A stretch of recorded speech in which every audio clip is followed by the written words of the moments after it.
Just Like Us, for LGBT young people. Hello, Sarah. Hey, James. I almost forgot your name for a second. You forgot my... This is where we are. I can't believe it. 1 month into the holidays, and this is where we are. Outrageous. Speaking of the holidays, what have you been up to over the holidays? What a smooth segue. I panicked when you asked me this, because I'm like, I've forgotten every single thing I've ever done.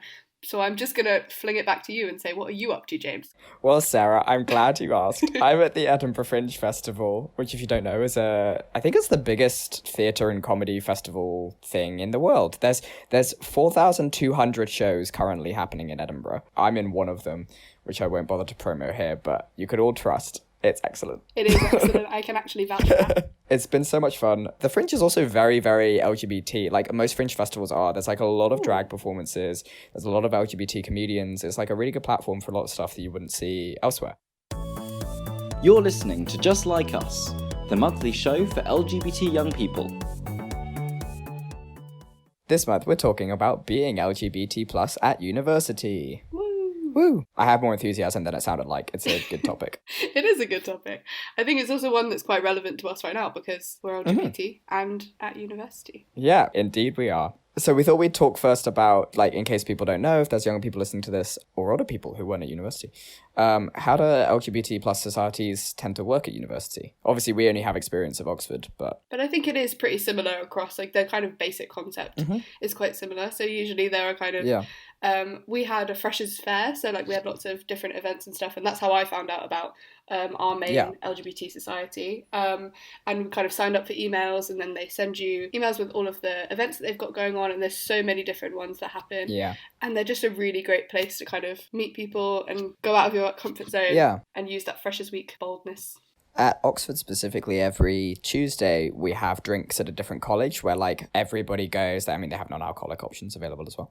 It's an easy place to meet other young LGBT people at the university at, like, a different place each week. So that's one thing Oxford does, which is a lot of fun.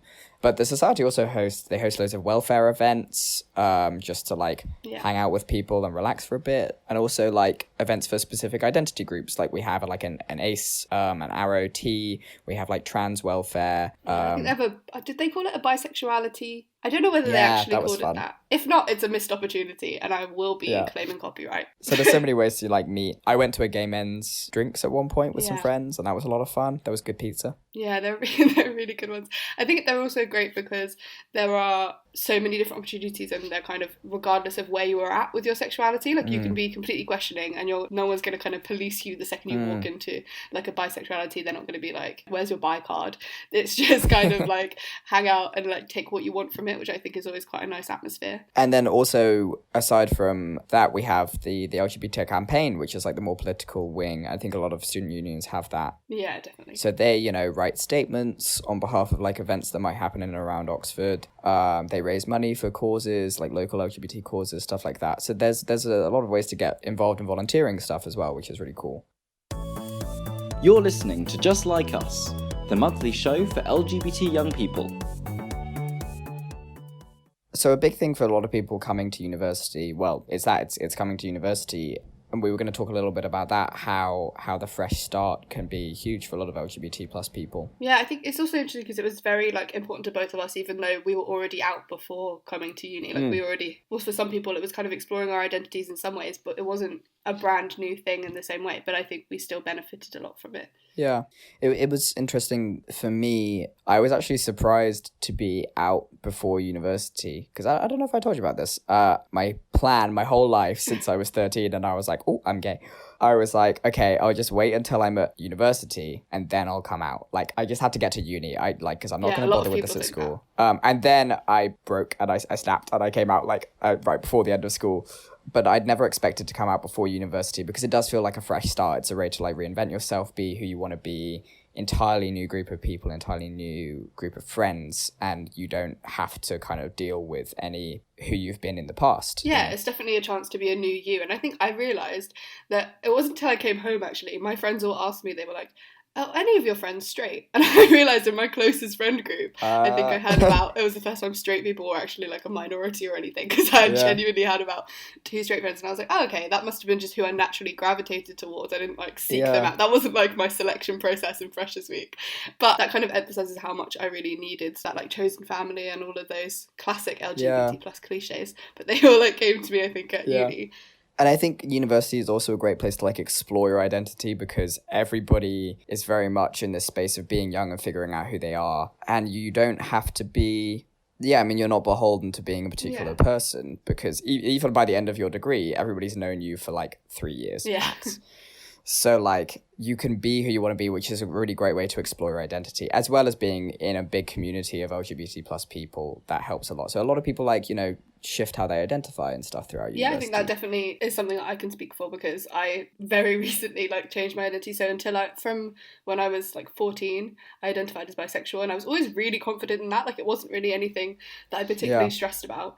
And then it was just through speaking to people at uni and kind of looking at like online resources that I realised that I was a lesbian. So even as late as, well, not even as late because I'm quite young, but I think at uni you can kind of think that your identity is very fixed sometimes. I think you forget that you're like just going through everything. I think everyone's exploring their identity regardless of whether you mean that in terms of sexuality or otherwise. You're listening to Just Like Us, the monthly show for LGBT young people. I know of a lot of people who went straight to work after school. They were kind of like, I had enough, or like, I don't need it. And so they still managed to find LGBT networks in the workplace, which I think you can look on. There's like a Stonewall index of LGBT friendly companies and stuff like that. And I think that can really help you to find your own kind of niche almost, or kind of find your people. Yeah, so I think that just shows that there's lots of different ways to meet LGBT people, like from social media and in your workplace. And it's not like if you don't go to uni, then you're never going to meet anyone ever. Yeah, and I think we also wanted to branch out how we looked at this, so we looked for some thoughts from our ambassadors as well. I'll read out one from Emma, who said, I wish I'd been aware of just how many people were still struggling with their sexuality or didn't feel able to be open for whatever reason. I think I'd been even more aware of this at a younger age, but at uni felt that I was able to be who I was more so than ever. I wasn't so conscious of those who weren't in the same position. We've also got some advice from Bronwyn, who says, seek out your LGBT plus society ASAP. There are loads of people who are ready to welcome you and help you around if you're nervous about starting uni as LGBT plus. You'll find someone going through what you're going through, guaranteed. I think that's a really great note to... She also put a smiley face in there, which was cute. Exactly how you'll feel if you seek out your LGBT plus society. Thank you very much to Emma and Bronwyn. And thank you to you, Sarah, for joining me again. We'll see you next month. I'll see you next month. Bye. Au revoir. You've been listening to Just Like Us, the monthly show for LGBT young people. The music was by Twisterium. We come into schools too. Young people, teachers and parents can find us at www.justlikeus.org.